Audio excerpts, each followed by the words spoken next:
How are y'all doing right now? Woo! Good. Okay, I heard some from the side too.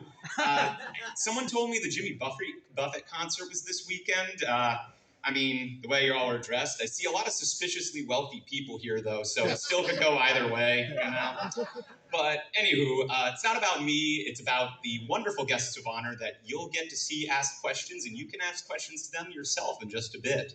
But to explain how the system will work, the first 30 minutes I'll be asking them questions that I have, some of my questions. Meanwhile, Luck Rock will be going around with sheets of paper and colored pencils. That's your homework. You get to write your questions down. He'll be collecting them. And in the second half of this panel, when I go to run to another one of my 20 panels this weekend, he will be asking your excellent questions here. So that all good with y'all? Yeah. Yeah? Okay, cool. We'll get that energy going in a little bit here. So, what? Oh, yes, raise your hand if you want to ask a question. He will give you a card. So keep your hands up and write those down while I'm asking questions. And speaking of that, we're going to get rolling right here. So, you guys want to see our guests of honor today? Yeah. Cool. Awesome. All right. We're working that energy up. We're going. We're getting the blood flowing. So first, introducing for the first time ever at a pony convention ever, the one and only Pit Pedals herself, the iconic AJ Bridell. Hip, hip, hooray. Want to take the sunglasses? Absolutely. Hip, hip, hooray. We're passing out sunglasses this weekend. We're just going to have to deal with it. There you go. Ooh, that one or that one? That's the first question. Yeah. There we go. That one right there is perfect. Next, the greatest voice to ever deliver the word Appaloosa. It's Michael Dangerfield. And plenty more to talk about, too, not just that word. She's drawn garden gnomes, metalhead red pandas, and occasionally a magical pony or two from the IDW comics and much, much more. It's Brenda Hickey. And last but certainly not least, you know him, you love him, and you'd still own your waifu without him. It's Vincent Tong. Hey. My waifu. Hey. Hey. Hey. And it's gone. Ah. Listen, you committed to the bit, and I appreciate it. And now it's up there. Ooh, pass them down, absolutely. I feel very underdressed right now. I have all this, and I have all this talent here, so I'm going to get dressed. Give me 1 second here. 1 second.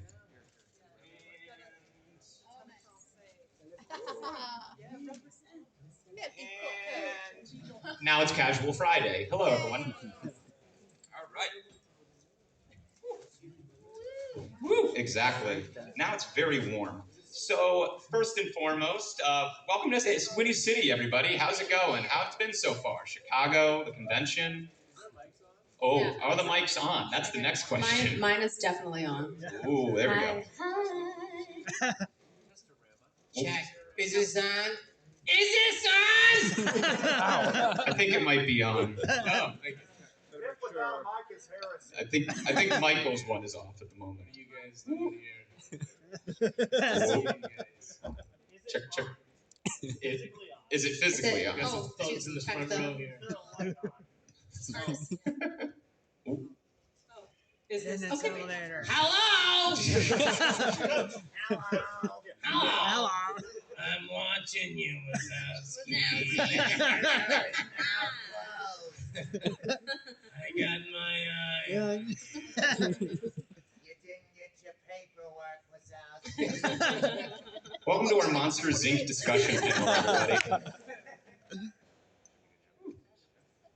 Hello. Salute. Hello. There we go. Hello. All of our voices have voices now. Excellent. All right, so I will repeat that question that all the microphones were off for. Welcome to Whinny City, everybody. How's Chicago been so far? We're in Chicago. Yeah, technically Schaumburg, Technically. but you know, details. I It's love it. Chicago. It's beautiful. I love it. It's Yeah. amazing to be here. I had a Chicago hot dog yesterday. You did? Oh, First Chicago hot dog.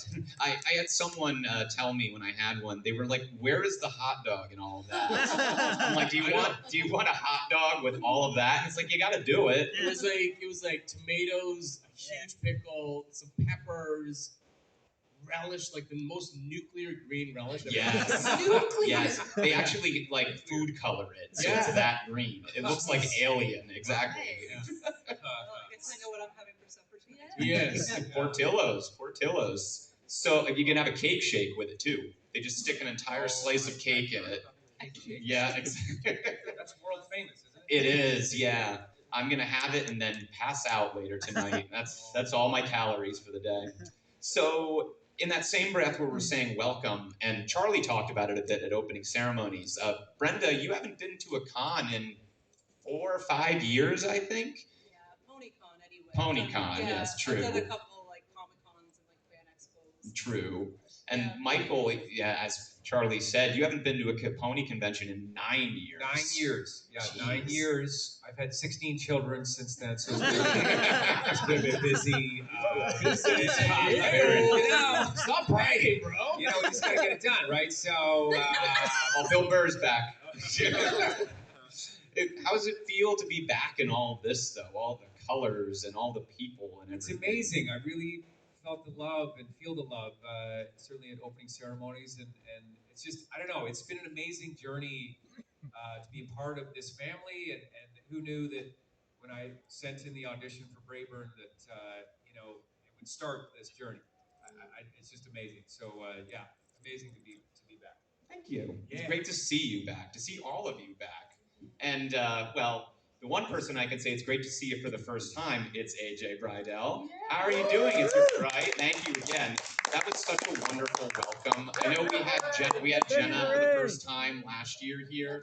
Oh, she's great. Yeah. And I guess I'll ask the same question I asked her that first time, and I'll ask you. Mm-hmm. What does it feel like to be a part of, like, what was it like joining the My Little Pony family, I guess it is? Yeah. What was that like, and what's it like at your first time at a convention? So far, I'm obsessed. I walked through the vendors and I was like, oh my hoofness, this is amazing. The people are incredible. And yeah, it's one of those things that you send out auditions as an artist. I think you don't expect, you're expecting to get a job, and then all of a sudden you have a community. Just me talking. Yeah. All of a sudden you have a community of people, and it is a family. It's very singular, I think, in its fandom. The specific people that love My Little Pony are special people, Absolutely. So I'm really honored to be a part of it. I'm so happy to be here. So happy. They will initiate you this weekend for sure. Let's do it. Exactly. To kind of go off that too, you have I don't know how many people in this room know, but you have a massive history in stage performance. Yeah. Very, Wizard of Oz, Anne of Green Gables. So I like looking at it. I was just like, wow, she was in all of this. Yeah. How did you take that on-stage talent and that success and bring that into voice acting? What led to that path? And does anything kind of come through from that experience into what you do on My Little Pony and with Pip? Well, Pip is... Oh, absolutely. I was going to say. Hi. No, that particular role was perfect for me to bust through these doors, but it took me like 4 years of training specifically in voice acting. Really? Yeah, I've been singing my whole life, and like I said, professional goofball my whole life, and on stages and in theater and being a ding dong forever. But when I first got a taste of voiceover work, I was like, oh, this is special too. This is really, really something I think I should be doing. And I got really lucky that a part like Pit Petals came along at a time that I was available and ready. And yeah, it was just, like when I say ready, I did a lot of training, and then the skill set started meeting the opportunity. But yeah, singing has always been at the forefront of my skill set. So I got lucky, and then that kind of got the snowball rolling. Absolutely. I You was can going to say sing a little bit now for us. I thought we were friends. Yeah, I mean, I'm happy to sing like all the time. Literally. I love it. So embarrassing. Listen, you're sitting next to the guy with a parrot on his head. It's okay.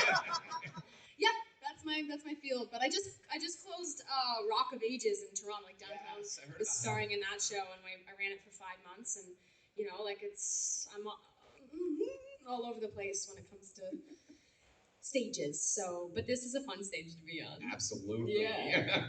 Now that we're done interrogating AJ, first time here, I want to, yeah, right. Going off of your really diverse experience, the rest of you have just an eclectic roster of experience. Michael, you've been working in voice acting and on camera acting for decades. Vincent, same over there, different franchises. How do you get into each one of those roles and like different franchises like Transformers and Lego Ninjago? And then thank you, and My Little Pony. Do you bring any attributes and things you learn from there, or things you do in that you bring to Pony? And that includes Brenda as well. I know you work in My Little Pony and with Agretsuko as well, and your own original material. So, are there different things you learn from those experiences that you bring into other huge franchises and projects? Like from Pony to like something else, or the other way, or like Either way, honestly. I mean, I don't know. For me, it's kind of just finding the essence of the character that you're going to do, and then you have to kind of like line that up into what the flavor is of the genre that you're doing, or the show, or the franchise that you're doing. You know, and then you just kind of dig in and lean into that, and get as creative as you can in the creation process of the character and the acting and then just have fun. You know, Yeah. like Yeah. freaking have fun, and that's I don't know. Sometimes it's hard to remember that, you know, like to totally have fun, but it really is the through line of why I think I got into doing this. Because when I started, I was doing like stand up comedy, and I was doing like impressions on stage and stuff like that. I was like, maybe I could do this voice work thing. I don't know. And then my first job was the Ace Ventura. Do a little bit of Ace. Pleasure to meet you. It's a real honor. I was just telling the ponies that I love them. But I just kind of, I don't know, I just sort of, I did all that stuff because I had fun doing it. It wasn't about like anything to do, but just the enjoyment of like doing a voice and being expressive. And then it slowly kind of found its way into, I don't know, just all these characters, you know, that's really just what happened. And I do need to remind myself to have fun, because that's what this is about, you know? Yeah. Thank you, Vincent.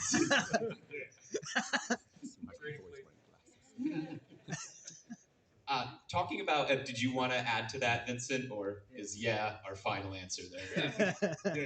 I only take parts that involves me stealing waifus. That's a good niche to corner. Yeah. No, I was just saying to Doc, it was funny how when we were driving in, like Prince Blue Blood was my very first part in the show, and then progressively, they just kept hiring me for all the not so nice ponies, and I don't know what it is. I think it's just kind of typecasting. They see how much of a butt I am. Yeah, let's just give them all the characters that everyone hates. Okay. So, Joe is okay. And Sandbar, I guess, is a little bit more redemptive.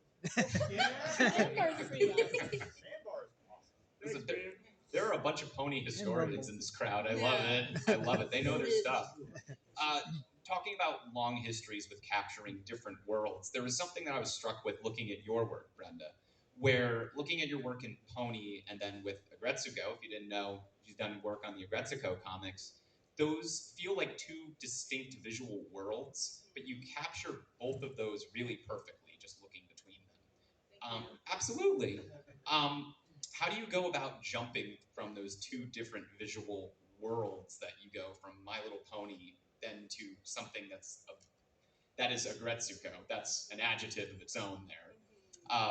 What's it like capturing? What do you do to jump between those two as an artist? Let's see. A lot of it is intuitive, so it's hard to explain. But you study the art style, you practice in your sketchbook and stuff. Right. My first ponies were garbage. Like it's like not. It's not. You don't get it right away. Like my first Retzkos didn't look so good either. But yeah, you practice it, you study it, you break down the form into its basic shapes. Like you see where your ovals, where your your circles, and how they're made up and stuff. So you kind of like do it till you feel a bit comfortable with it, and I don't know, and your style still refines on the page. Like my first ponies look a lot different than my current ponies. If you like go through all my work, it's very different. It evolves over time as you change as a person, as you get more comfortable with the characters and expressing them. And again, like I never stopped studying too. Like I invested in the My Little Pony art book for the TV awesome. series, and I was fortunate enough to be gifted the one for the movie. So I always had study material on hand, as well as Google image search is a saving grace when you don't have those like Exactly. tangible mediums. So yeah, Retzko is a little bit different. Like she's very iconic looking. Right. So you do have to simplify your style. Like I did switch my tools a little bit to make that, because ponies I do a lot more brush work and more organic lines to kind of capture the line weight and give them a lot of movement and flow. But because Retzko's very iconic looking and very simple, I would just do pens and stuff and make sure the lines were really bold. But a lot of what helps me too with ponies and Retzko, even though they look very different stylistically, was a lot of my heart in developing as an artist was when Sailor Moon came out as a child, and I was a child of like the manga boom, so I studied a lot of manga and anime drawing. So anytime I can kind of indulge in that history of mine with ponies, very shoujo manga, right, with the big eyes and lots of sparkles. I was like, that's me. I want this. And Retzko, I could just totally like all the cartoon language, like the little veins and stuff that they have, or the way that their eyes and like they get the jagged teeth and stuff when they're angry. I was like, I get to just indulge in my origin as an artist. So it's I put a lot of love into it for that. Like I feel like I connect with it on that level as well. And I know you have your own original material as well. And what's it like jumping from, again, those two really iconic visuals to your own material that you do with, I believe, Bobby Curnow and your husband? Tell us a bit about your own original works and jumping between those two, original and then really big franchises that people know, Yeah, I mean the original stuff is obviously much more indulgent because I can have free reign. Right. Collaborating with Bobby Curnow, of course, like he wrote a graphic novel called Ward's Valley, which is about a grumpy gnome that lives in the forest by himself, and it's empty of all animals because there was a fire 50 years ago. And so he's kind of like overseeing the regrowth, and then the gnome council decides it's time to repopulate, so all the animals come in, and that's the beginning of the story. So I was a little bit more like, are you happy with what I'm doing, Bobby? Like I would want to check with him a lot, like that he was happy with what I was doing. So it was a bit more like, I get to be indulgent, but not as much because I want to make sure that I'm being collaborative and I'm not just overtaking this visually and making sure he's seeing his story, his writing represented properly.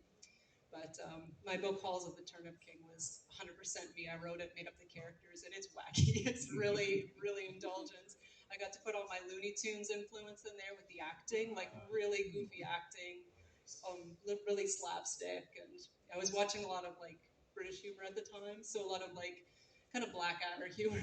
Oh, I love and it. Monty Python got in there, so just a lot of wackiness. I just got to indulge. So yeah, so it depends. Go like, buy it.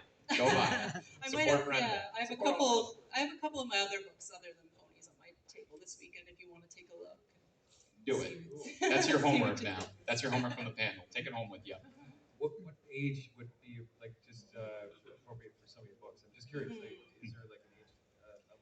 Yeah, I tend to go a little younger. Halls of the Turnip King has some naughtiness and some bad words. So, like, I'd say, like, maybe, depending on the parent, like, maybe 11 and 12. Even, like, my 9-year-old started reading it, and he's unfortunately got the same sense of humor as me, so he was laughing at everything. He was like, Mom, what's with the bad words? I was like, sorry, it's not really for your age. So, I like children as the censor board. Yeah. I appreciate that. Yeah, my 9-year-old's become the bad word police. Exactly.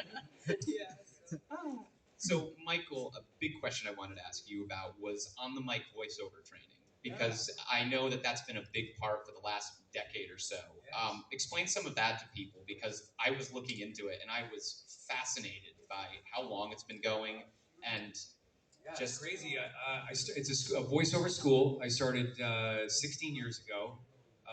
Believe it or not, my man over here, Vinny Chase, who I call him Vinny Chase, just because he's like the coolest guy in the world from Entourage, you know. He taught there, and anyways, it started out as this very small kind of like one person, me teaching some people in an art space where we created like a little booth, to all the way to getting our own space in Gastown in Vancouver, like a 2,000 square foot studio where we teach part-time courses, and now for the past 4 years a diploma program in voiceover. So it's the only diploma program in the English-speaking world for voiceover, where you study for 6 months. And there's like 12 courses, and you're studying animation, commercials, dubbing, video games, narration, audiobooks, and stuff like that. And it's really been amazing. We've graduated over 100 people in the past 4 years, and just really transforming people's lives. People come in sort of somewhat closed off, and then they graduate out of these programs, and they're just like completely open and like expressive machines, that can get into, really truly get into the business. And so it's been really special for me and gratifying to see the changes that we've made in some people's lives, and it's been really cool. We've expanded from Vancouver to Toronto as well, so we're in Toronto now, and Kim Herden heads up our operation there, and it's just kind of growing into this thing of like just good energy with amazing people like Vincent having taught there, or with like just people that are on the pulse teaching are also A-list voice actors that teach their respective course. Excellent. Thank you for letting us know that. Look that up, guys, because it really, I just spent an hour looking through that whole website and all the history behind it. So keep up the excellent work on that. Thank you so much. Absolutely. So, Vincent. Yeah. Are you awake over there? Okay. So I have a question for you. What's up? I know we're at a My Little Pony convention this weekend. Yeah. Right. Exactly. My little pony, my little pony. Come on, guys. You guys need to be impressed earlier. So I definitely want to ask about My Little Pony, but I also want to ask because you have been a part of a bunch of different iconic characters and franchises within them. Really? Yes. Tell me about it. Tell me. You've been the Mega Man. I know Yes, that. I know the Mega Man. I know you've been your Knuckles on Sonic Prime. Ooh, plenty of them. And the doctors. It's true. You've been on Lego Ninjago as well. Yes, I always use this voice for every one of my That's what they all sound like. That's a great Knuckles and Sandbar impression. I'm Mega Man Sandbar. So, Pew pew.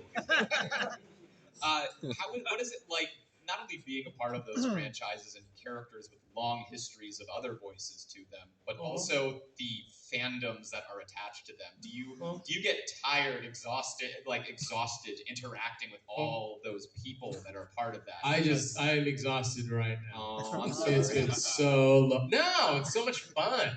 This is the best part of our job, really. It's like to be able to meet our fans, the people that love it, and it's really all of y'all that keep us happy and employed, really, and to keep these shows going. Really, honestly, thank you guys.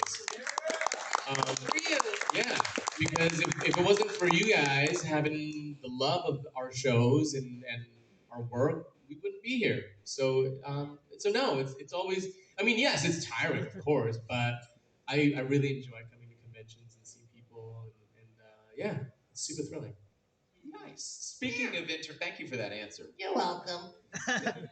That's a great Donut Joe impression. Yeah, that's Donut Joe.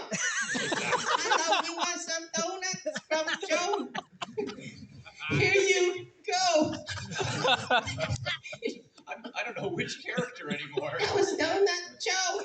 The man of 1,000 voices, Vincent Tong, everybody. So, on that note, with talking about fans interacting with all of these lovely talents here, you guys all have a bunch of questions. Luckrock has a stack of paper, so I'm going to get out of the way here and let them have the stage here. Thank you so much for answering my questions. Thank you so much. Absolutely, thank you.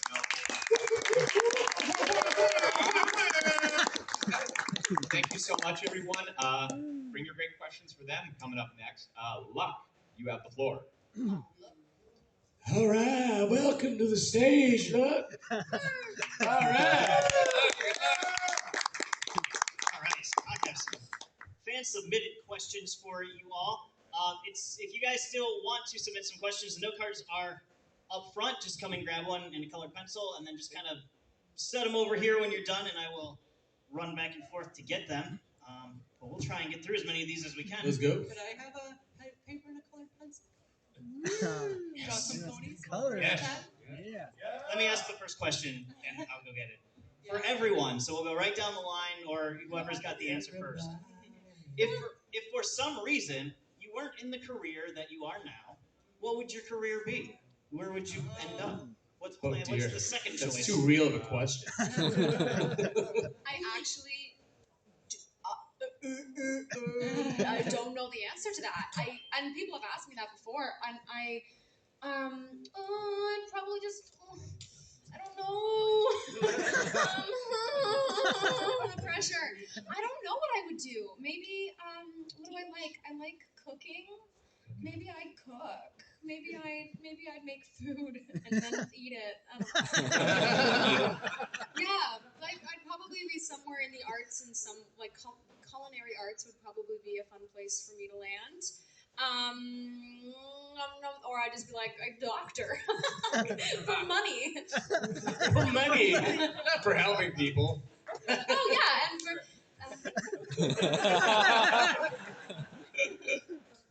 I think so I've only had 3 jobs my whole life. It's kind of, I've been an actor, and I've waitered and taught tennis. Those are my 3 jobs. Nice. So I probably would. I don't want to waiter anymore because I was a waiter when I was trying to be an actor, and but I would probably teach tennis. I probably would. You're a tennis pro. I would go back and play the tennis and teach the tennis. Yes. The tennis. Indeed. That's probably what I would do. Awesome. I've actually thought of this, that I'm like, if I ever get bored of comics, which I mean, you never know. I probably won't, but you never know. I do have a backup that I would love to open a cat cafe called Comics, Cats, and Coffee, where because I've got such an extensive collection of graphic novels that I've been collecting over the years, and not just Marvel and DC stuff, but really indie stuff, like cool things I've gotten in Europe and cool things I just found at the comic shop that I'm like, this needs to come to my home. So like have those, a library of those. People could come pet cats, drink coffee, and read a lot of comics, and I think that would be a lot of fun. My kids are already like, hire me when that happens because I want to work there.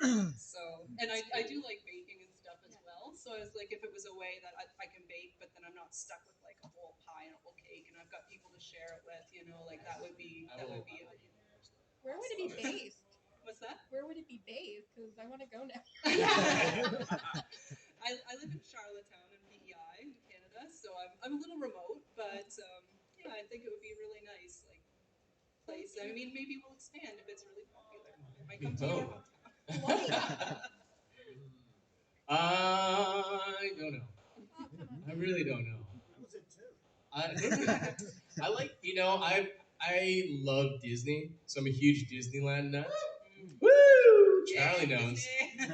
So I would be happy, like, being like a Dapper Dan in Disneyland. I'm not sure if I can sing that well, but I would maybe be a jungle cruise skipper, or just like put people onto the Matterhorn mountain, something like that, or the Indiana Jones ride, because they got cool outfits. I don't know, pretty lame. I don't know what I would do. That's my answer. I think that sounds fun. Oh, thank you. That's a good answer. I could see you being the Final stunt answer. guy. Stunt guy. Jones show. Yeah, Touching I all was the actually. I was just a stunt double for this movie called Love Hard. It was on Netflix, and because I had to double this guy for rock climbing, because I do bouldering. So What? Yeah, I had to like fly up this mountain. Not mountain. It was like an indoor rock climbing thing. Anyway, next question, please. All right, I've got one here for AJ. That's me. What are your thoughts on G4, Friendship is Magic, from the perspective of someone working on G5?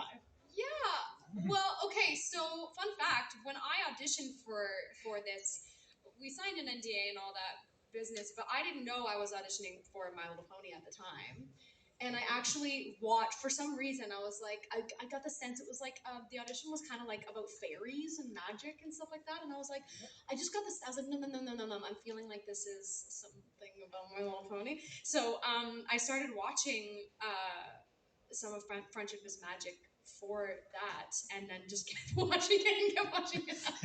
Started snowballing and booking the job. So, yeah, I think there's so much content. Oh, there's so much content. It's awesome, and so many great performances.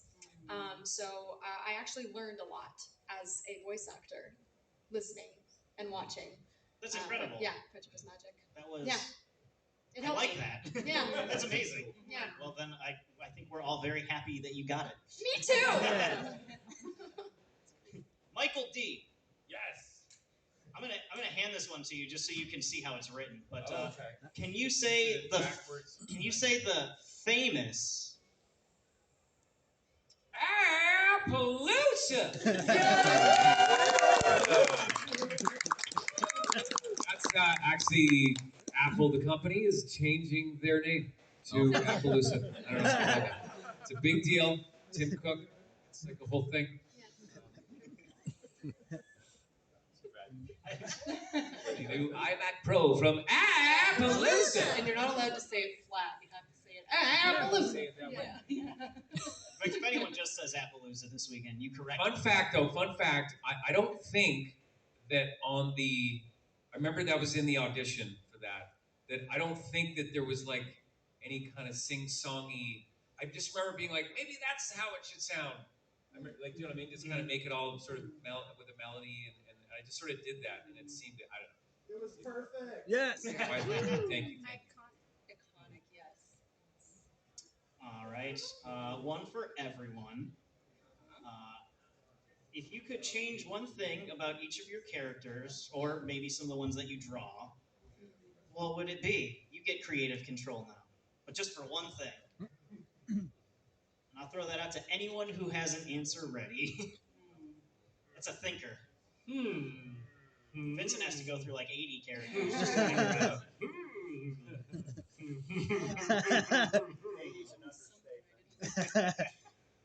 Well, let me see. I think, well, Garble was a bit of a butt.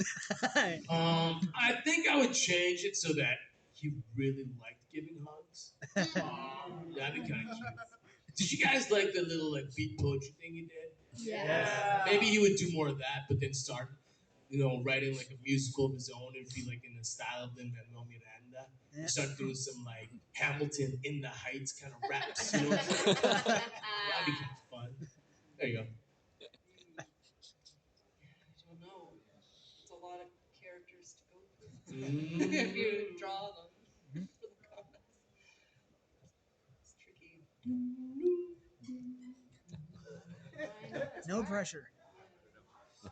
Maybe, let's see. I did a character called Mr. Hoofington in the movie, and I would just I'd want to cheer him up a little bit because he was just seemed so down, or like, well, I don't know, just like cheer up and have more fun, Hoofington. Don't be so conservative. You guys saw Rainbow Road Trip, right? Yeah. Yeah. Woo!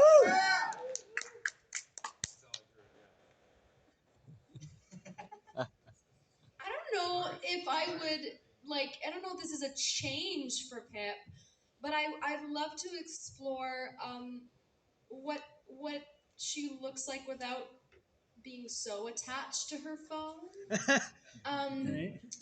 In a world where social media it's a beautiful place to exist. Obviously, you can find community there, and I love that she finds the beauty in that. But I also would just love to see what she would look like in like medieval times or something. What would she do if that kind of thing did how would she exist in as Pip without social media, what that would look like. That's really interesting. But I wouldn't change her. Right. I just love to see the circumstance. You want to know change. more. They should do an IDW one shot. Yeah. Of that. Yeah. I really want to read that. Can you propose that or something? Because I can try. all right. Yeah. Tell them you've got backup. Yeah, People want to see this. People need to know. Yeah. People need to know. It's all about taking characters out of their comfort zone, right? And see what they would do. Yeah. This is incredible because someone submitted a question for everyone, and so I've kind of been going back and forth to it as needed. But Vincent and Michael both referenced this person's questions in your most recent answers. So since it's like on the forefront of your minds, I'm just gonna rehash it a little bit. Vincent, did you enjoy the bongo singing as Garble? Don't remember it. Literally don't remember it. I know he does it. I don't remember what I did. I remember it was a bit weird. Because I would think I was trying hard to put some sort of like syntax into it to make it kind of cool. But I think it was more like beatnik kind of dude, right? I don't really. Michael? Yeah. This question here about your role as Mr. Hoopington and sort of coming back many years later. Yeah. Can you tell us a little bit about... Do you remember a show called Gilligan's Island? Yeah. Yeah. We all know where I stole the voice from. Thurston Howell. Mr. Howell. I kind of took that. So it was a lot of fun to do that. It was with Vina Sood, played my wife in that in that movie, and yeah, it was really cool to jump back in and just I don't know. It's just a very fun voice to do. You just want to move your jaw back and talk out of here. I always say, I don't know. That's right, because when I did Blue Blood, that was my first character. That's who I was referencing too. But he had more teeth than yours. Fritters, apple dumplings. My hips have tasted common carnival fare. Maybe you're my son. Oh, Danny kid! Son, where have you been? Well, I've been looking for your teeth, father. Did you find one? Well, I've got... Here it is. Oh, I've had it in my mouth the whole time. Oh, my goodness. There you go. I've had some celery. Improv. Did you just snort? Yes! I got a snort laugh. Snorty. I just want more of that. AJ, Hi. did you know what you were getting into when you signed up for this? No! In the best way. I had no idea how huge this franchise is and how big the community is. I really didn't know, and it was a really, really pleasant, wonderful surprise. I also didn't know that there would be so much music, which was also another pleasant surprise. They didn't really know I was a singer when I auditioned. And then the first time I recorded a song with them, they went, oh, and now I'm in almost every song in G5. Yeah, almost every one I'm Hey, in. Millie. So the best job ever. And like, I sing the theme song. I had no idea. I had no clue that was good. And I cried when I first saw the episode. Well, I mean, I don't know about y'all, but like theme songs are, for me, like, it's what I remember from these shows growing up. It's the thing, it's the earworm that you're like, you know. Anyway, so to be a part of that is like, yeah, I'm like actually emotional thinking about it. Just the fact that there are so many people listening to that, and that's really cool. And I had no idea I would have that honor. Yeah. Yeah. Since you bring up music, Okay. literally the next one I had queued up for you. Yeah. What song have you enjoyed singing as Pip so far? There's so many and so many more to come, which is great. The theme song, it has to be like one of my favorites. But when Make Your Mark, the first album came out, and like 6 or 7 of them out of 8, I'm the lead in, and it just like blew me away. Probably Portrait Song is my favorite. That's a good one. Which is the one that I sing with is Zip, and yeah, I think that's my favorite one. It's my favorite too. Is it? It is. Is it? Oh my gosh! Yeah, it's and that moment in the episode is really special too. I think one of my favorite moments in that season for sure. Awesome. Hey, Brenda, I have a question for you, but first, do did you want to give me a note card, or is that just for your own thing? Oh, I thought I could do some drawings and hand them out. Oh, that's amazing. I got one. Do you want more note cards? Sure, yeah. While I go grab them for you, though, do you have any tips for drawing ponies? Any tips for drawing ponies? I'd say, like I said in the first question, like break down the shapes, like analyze. Like the heads are easy; they're big circles, right? And the body's kind of like a bean. You know, you get. Oh, thank you so much. So yeah, break down the shapes. Definitely is your first step. Like study the structure of the ponies. See your big things with the circles, the ovals, the cylinders for the legs and stuff, and build on those. Like draw those light and then build on those. The features will wrap around those shapes, and yeah, and then whatever pony you do, like the hairstyle and stuff, like customize it. But yeah, definitely start with the basics. The structures is always a good starting point.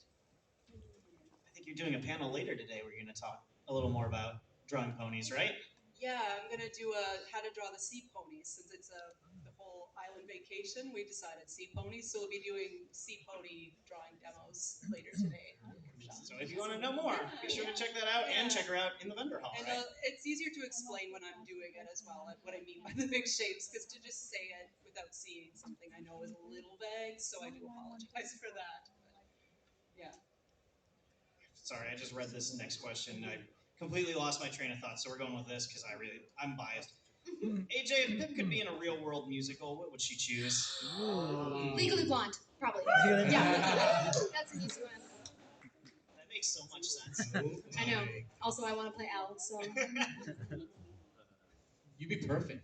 Thank you. Hey, they do some IDW series where they take novels and turn them into ponies. Can we do Legally Blonde with? Yeah, I wonder if they could get the license for that though. Yeah, because a lot of the classics, right, are public domain. So If it's parody, isn't it?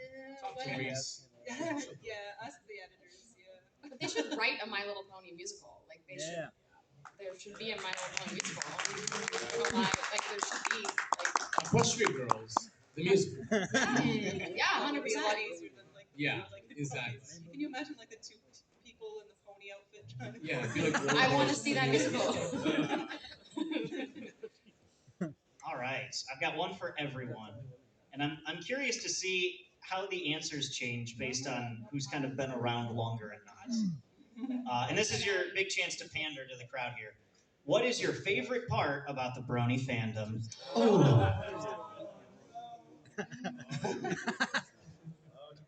I mean, it's easy for me. It's the love. Like it truly, and I'm not saying that in a surfacey way. We actually do feel the love, and that's really special. You know, like it honestly is. Like we feel it coming at you, and we're sending it right back to you. Yeah. Yeah. For me,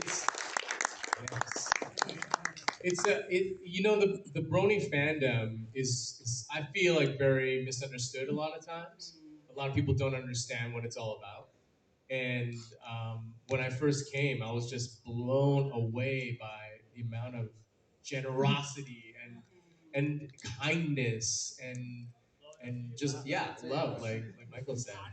And in this fandom, I've learned so much about humanity, so much. Like you guys do like charity events, you guys come up and get stuff autographed. Like you guys have paid so much money just to get the most cherished item of yours to get autographed, so you could put it into the charity auction. It's like such a beautiful, selfless act, and I haven't seen as much generosity anywhere else. So it's really and to help other people too. Like I remember being in Everfree Northwest, and there was a kid who was very shy, and we were at the dance at the very end of the night, and I was like, "You're not dancing," and he's like, "I don't know how to dance." I'm like, "You don't know how to dance?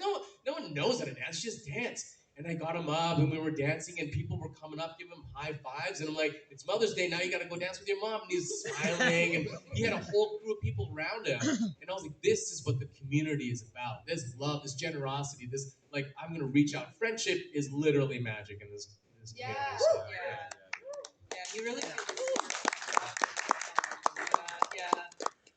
because I think it was maybe the Whinny City I did in 2018, and I came around to see the auction happening, and just they were doing charity for like anti-bullying organization, and there was this woman there with her little child, and the woman was just tearing up just to see all the support because obviously helping against bullying was so important. And I don't know, I was just standing there. I was getting teared up just to see how grateful for this spirit these people were. And her little kid comes up to me and gave me a hug too, and I was like, "Oh, that's really sweet."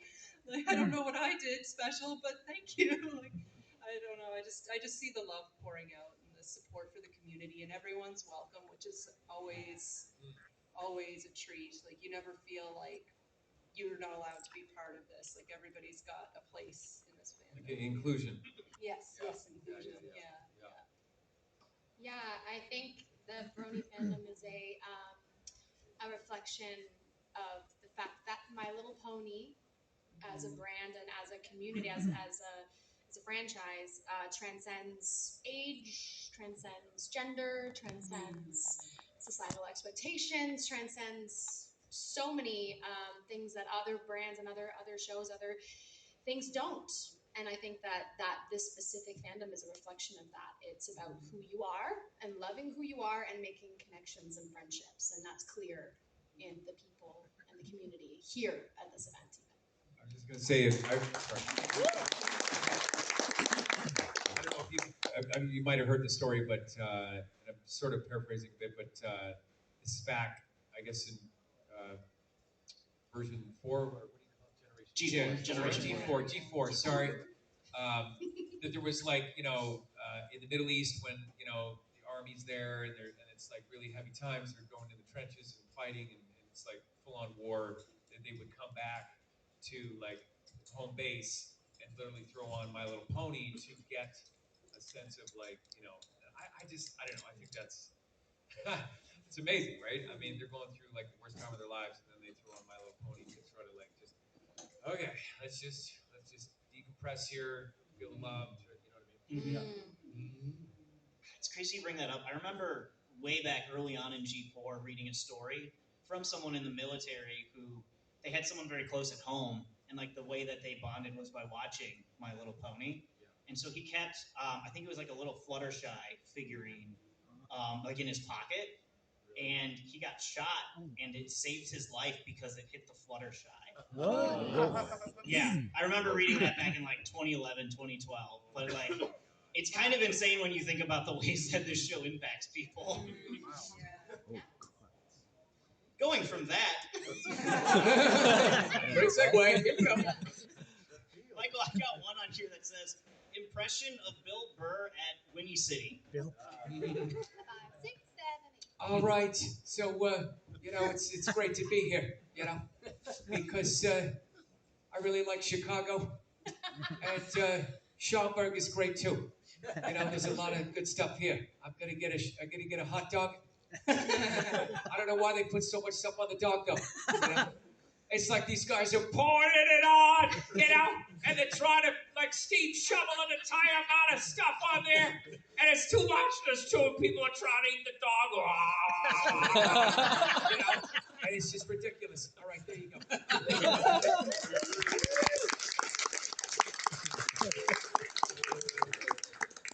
love it. I love it so much.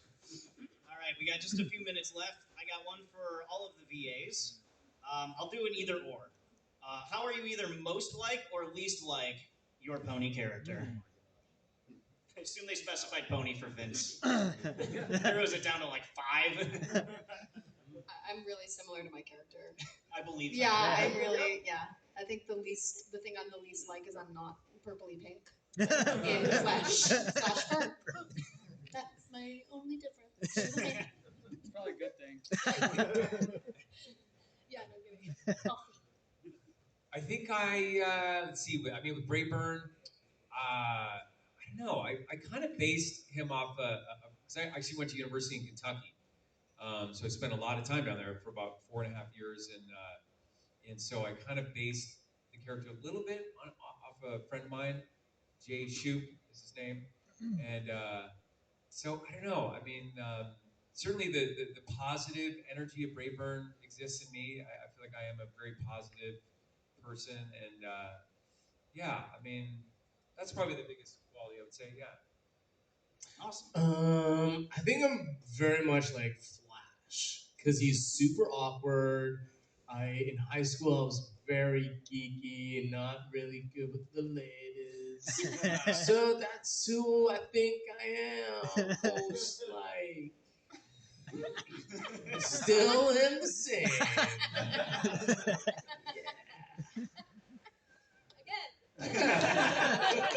All right, now do all the other characters. Yeah. Oh jeez. No. It's I okay, got go 5 ahead. hours. All right. For everyone, how has your work on My Little Pony influenced your career? Has it led to any other big opportunities or connections? And sometimes you can just say yes if you can't talk about it. Well, because I do a lot of singing on the show, I work with Daniel Ingram on other projects as well. So he's gotten me to do this project that he's put together called The Treebees, which is a bunch of kid songs that he's written, as well as kind of arranged classic kid songs because he just had a kid, so he wanted to put out some good music that's better than Coco Melon. So check out The Treebees. It's really fun. It won't be too annoying. But yeah, and I've got to sing some other like AJ, some cool theme songs from Daniel as well. So it's been really fun. Yeah, I mean, Ward's Valley is pretty easy to draw the parallel from because Bobby Curnow was the editor on the My Little Pony comics for a lot of years. Actually, pretty much the whole time I was working with the IDW comics, he was the editor. So we were connected that way, and he asked if I could draw his book Ward's Valley. So definitely like directly led to another job. A little bit more indirectly was when the Agretzko job came up. It was Sarah Gatos who was the editor on that at the time, and she had worked previously at IDW. And I didn't work with her back then, but she had worked with my husband, Troy Little. And so, of course, we knew each other just because you get to know people and you meet people. And Sarah was always wonderful. So she had actually contacted Troy first, but he was doing a lot of Rick and Morty work. So he's like, I can do a cover, but I can't do the interiors. And I was like, pick me, I'm free. So she knew me, and she's like, okay, if you want to draw the comics, that's great, but how would you feel about writing them as well? We're looking for writers. So it was my first work doing licensed work, like writing on licensed work. So I got to I went crazy because I went power crazy. I did like the coloring on it as well. So I was like a triple threat on these comics, the writing, the drawing, and the coloring, and somehow still made my deadlines. So I don't know how I did that. Lots of caffeine. But it was good. So I was really appreciative that Sarah took the chance on me to do the writing as well, and gave me the job too, because obviously Gretzko's right up my alley. So yeah. I can't really think of a show or a series or something that I've worked on with the people that created the G4 stuff. But you end up working with some of the same voice directors or like casting or.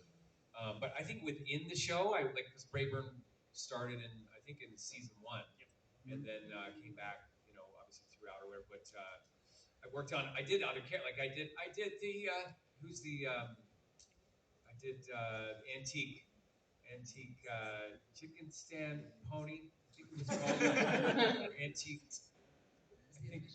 I think that's what it was. Yeah, it was sort of a Paul Wen kind of character, and then I was like the announcer on one of the episodes for when there was an event. I think it was a race. So you come back and do, because they now know, oh, you're okay, you can do this. How about this character or whatever? And played some Towns Pony folks before, just stuff like that. But yeah, just sort of other I don't know if you can call them side characters or whatever, but as you get known by the director, etc. Yeah, same kind of thing. Allison Court, our director for G5, does a lot of work and has gotten me in a few great rooms that, like, practically, it's been advantageous to have worked with her on this. But I think the most important thing for me is I just made so many friends in our cast is really close. Like the main 5, 6, we're really, really close actually. Like we go to each other's shows and openings and premieres, and yeah, so we've connected, and that's been really cool. That is cool. That's incredible. Yeah, we Because all like in hang. Vancouver we have Andrea and Tabitha, and they're just jerks. I heard that. Ashley Ball. There's another. Just Kathy Webb. Hey, Kathy's cool. No way. Who else are jerks that we all know? Oh, Nicole. Oh. Mm. Yeah. Well, on that note, that's all the time we have for this panel. You can grab your autograph vouchers and go see everyone in half an hour. I believe the autograph room opens up. Brenda's got a panel today, a panel tomorrow. She's got 4 sketches drawings. if anybody wants to come up and grab And if them. anyone wants to get laid, I'm gonna give this. And then otherwise, we'll see you back tomorrow for the script reading that we're going to be doing, something very special. I'll give it up one more time for AJ, Michael, Brenda, and Vincent.